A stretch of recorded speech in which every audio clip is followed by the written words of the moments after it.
Hi, everyone. This is Dr. Gayle Carson, your host for Women in Business, a show that celebrates women and their accomplishments as entrepreneurs or senior managers. As a woman business owner for over 5 decades, I take great pride in bringing these interviews to you. I'm also president of the SOB clubs, so if any of you are interested in joining one in your area, just let us know. Well, my guest today is Becky Chaffee. And Becky has a civil engineering degree from the University of California, Berkeley, and Cornell University.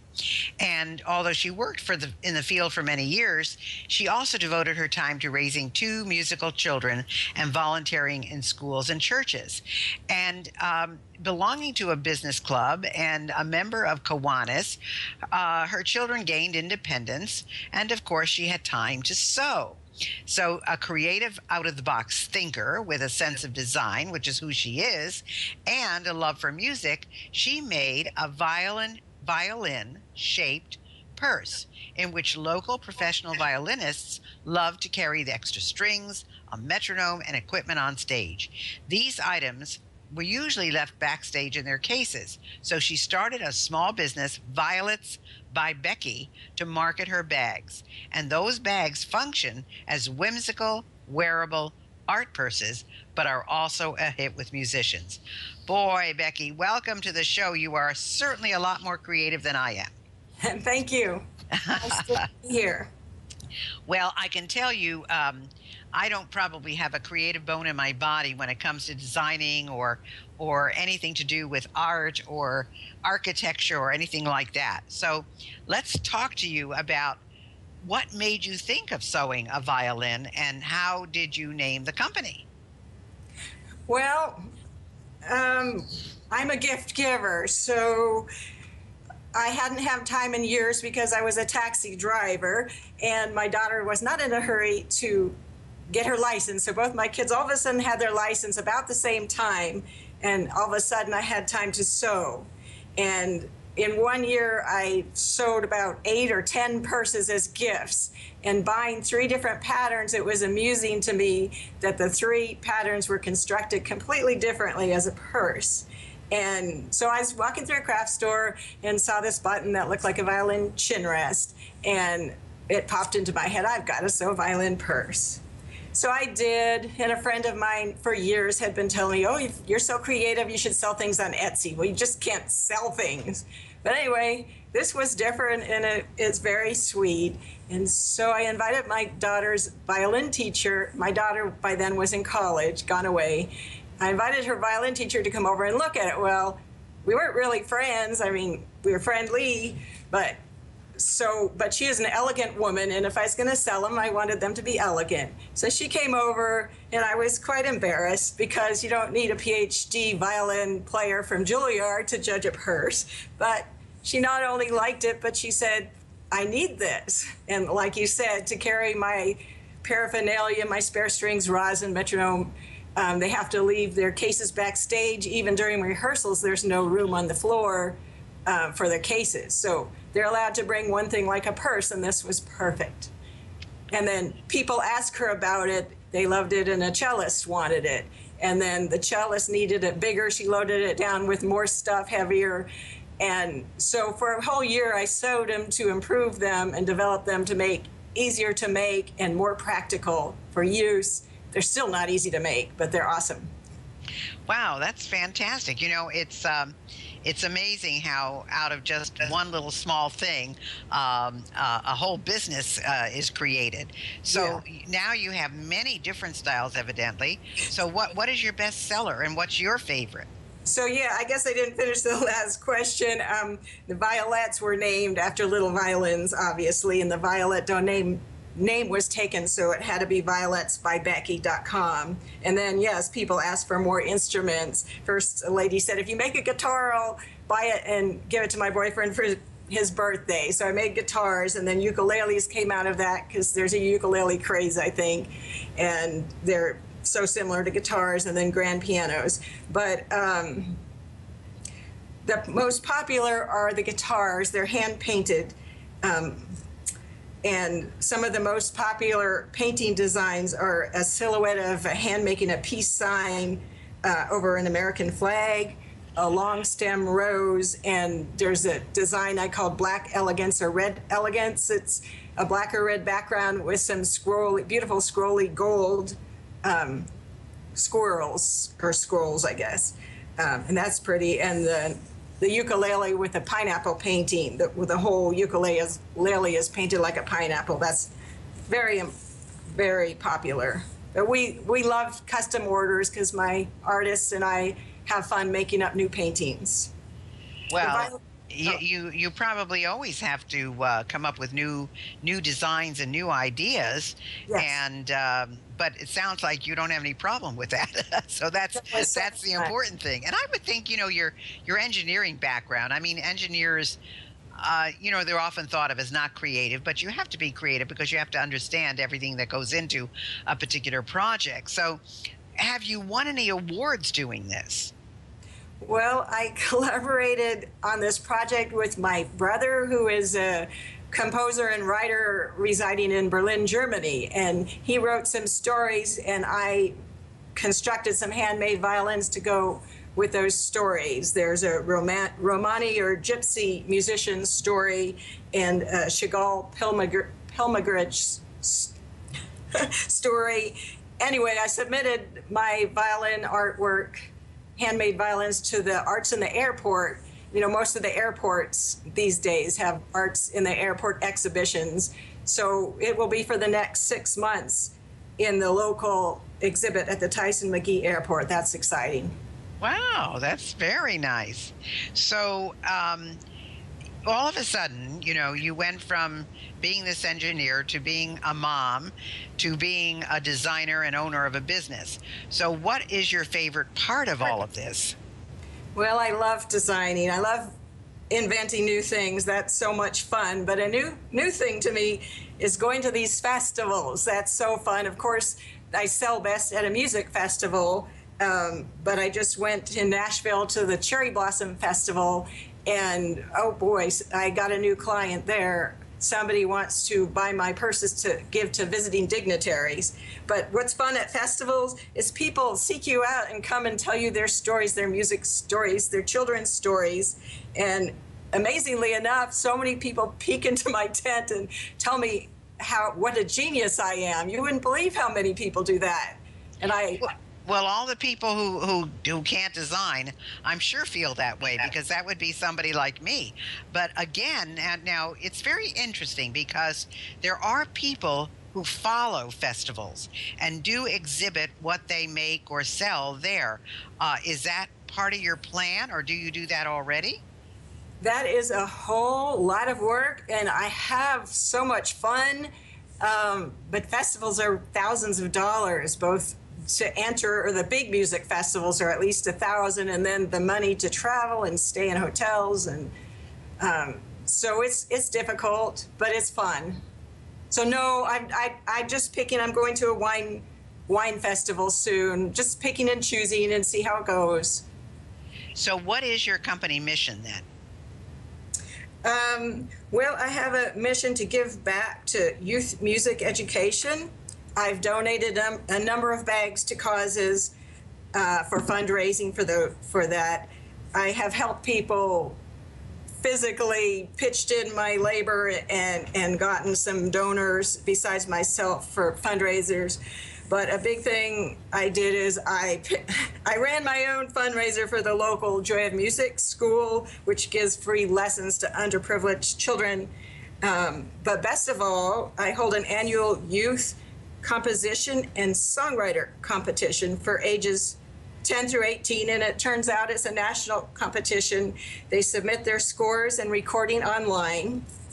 I have amazing, accomplished, professional volunteer judges who judges the children's work, and one of the biggest things about the competition, or one of the best, I think, is they're getting encouraging professional feedback from these judges. They're taking it seriously. I've met a number of these judges on LinkedIn when I said, I need this, and they said, I like what you're doing.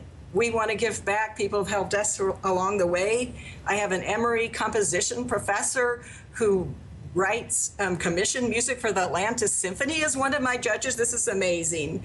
And for the Songwriter judges, I have some local people from the Songwriter Association who've won regional and national awards. So that's really fun. And the first year, I donated all my own money and prizes, purses. The second year, which just happened, I got prizes donated, and a generous anonymous donor gave $1,000 for first place, and the local Digitrax Entertainment South Knox Studios donated a professional recording. And next year, I already have a couple amazing prizes already. A Summer Fine Arts Summer Academy has donated a $1,400 music camp position in a Nashville camp.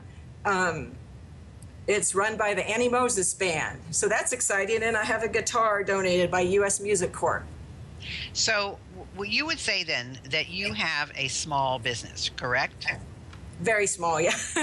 And do you want to grow it any larger?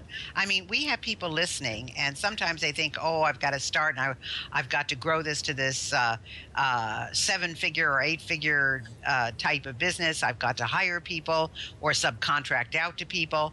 But you sound like you're very happy just doing a very small business. So tell us a little bit about that. What is your vision, let's say, in 5 years?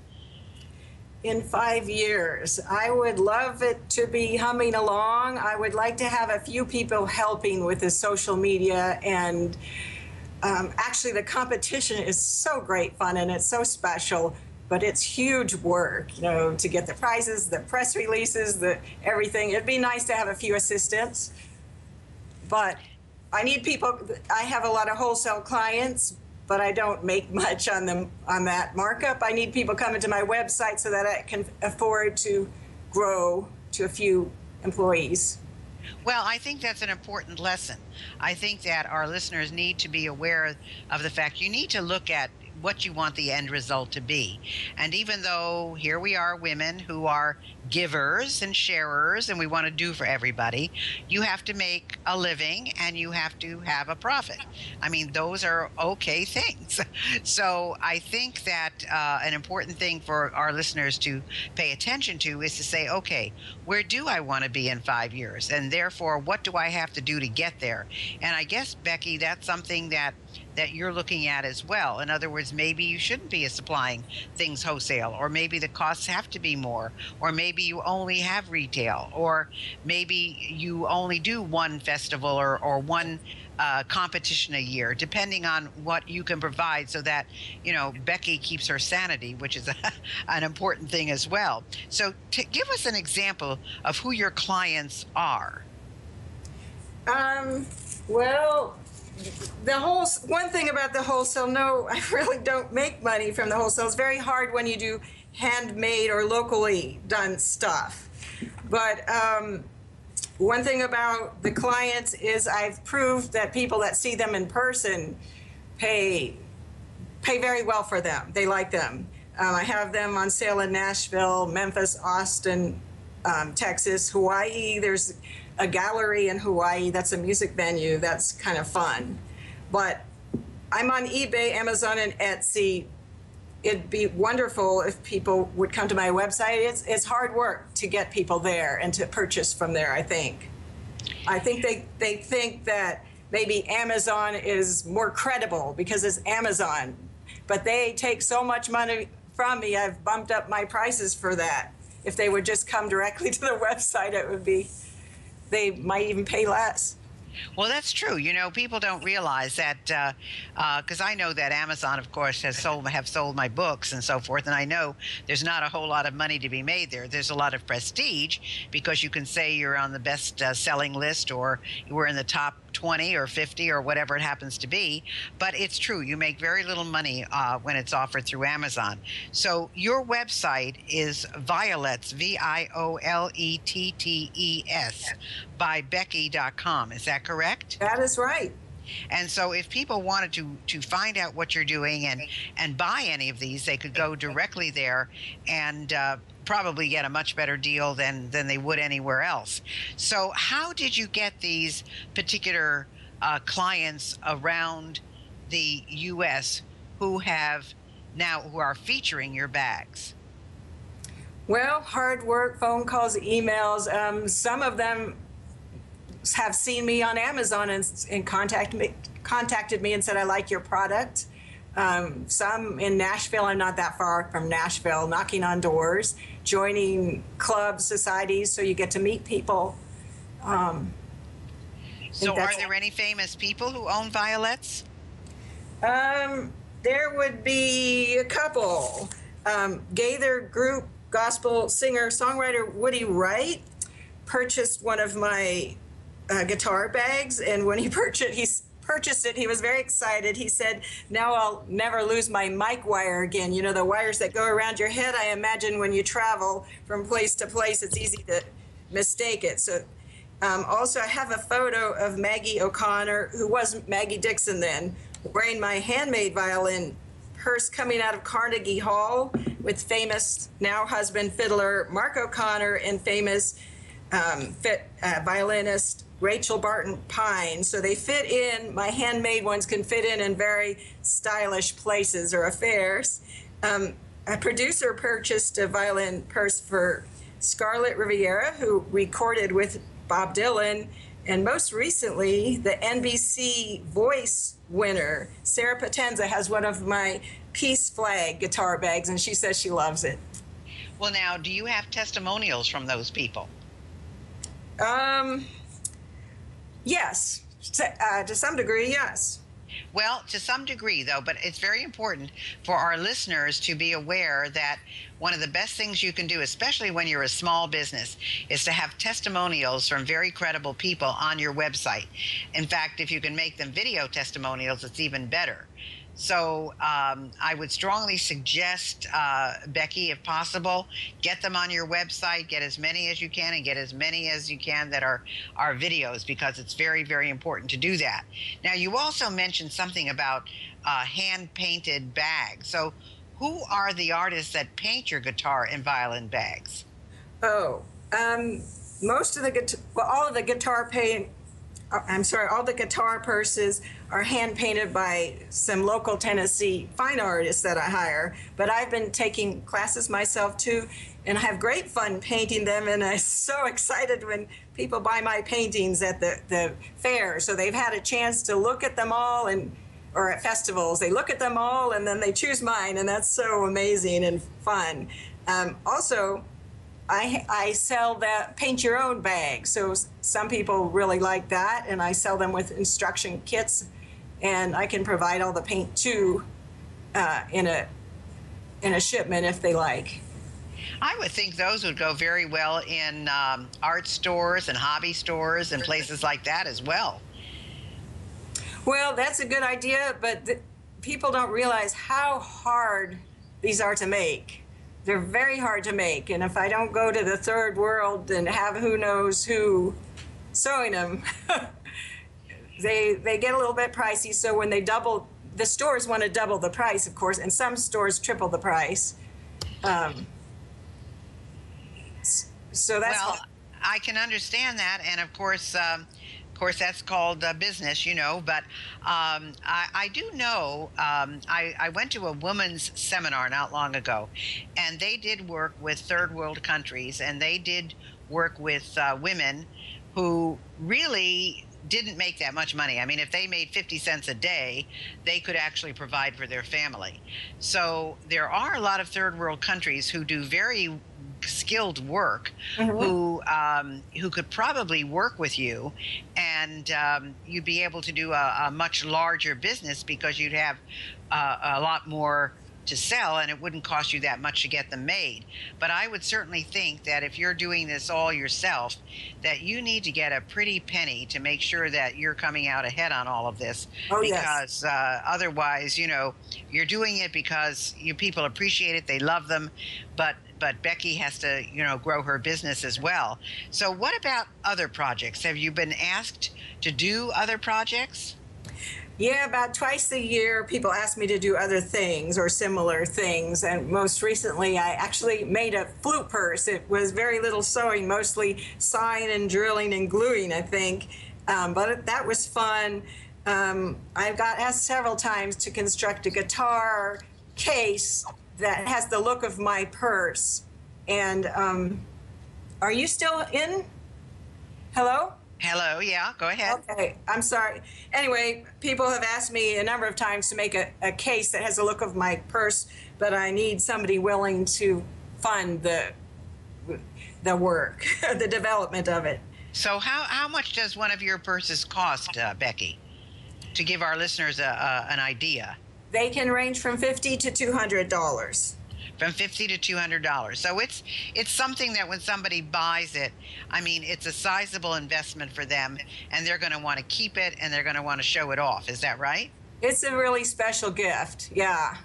And some of the violins now are made out of leather, so they're real leather. They're pretty special, and then they come with a little leather wallet also.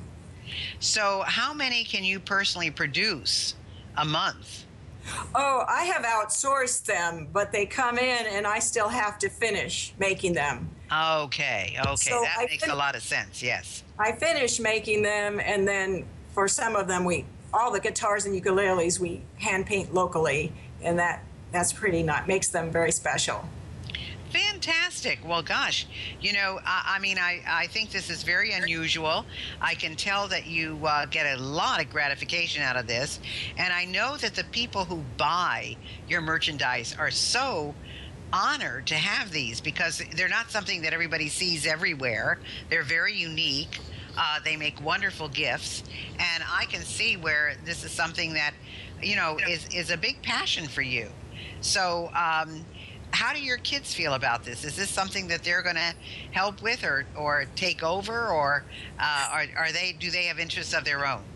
Well, they're very, very busy. My daughter's going into education reform, and my son's going to be working in Boulder, Colorado, and then going to Singapore next semester. So at first they were embarrassed, and then everyone told them they should be so proud of what I'm doing. So I think they're pretty proud. Isn't that true, Becky? You know, Yeah. Your mom is doing what? You know, and it's so true. Kids get, you know, oh no, I can't tell you what my mom does. And then when somebody says, "Wow, your mom's designs are fabulous," then they're proud of everything. It's so interesting how kids are. Well, let's go ahead and give your website again. It's Violets, VIOLETTES, by Becky.com. And is there anything else that you would like to tell our listening audience in the few minutes we have left? Oh dear. I think that's about everything. It's just my mission is to support music education, and so supporting me buying gifts will support my projects. You know, music education is the first thing cut from budgets, and so it's really important to support something like this, I think. Oh, absolutely. Absolutely. Well, Becky, thank you for being with us today, and thank everybody for listening to Women in Business, the show that brings you women entrepreneurs and senior managers. I hope you enjoyed our show. I hope you enjoyed Becky. Please connect with me on Facebook and Twitter. Be sure to download my ebook, Life Lessons from an SOB, on my website, spunkyoldbroad.com, where you can find information on my speeches, coaching, and resources. And you can email me at GayleCarson13, that's GAYLE, at gmail.com. Thanks so much for listening. And Becky, thanks for being with us today. Thank you so much.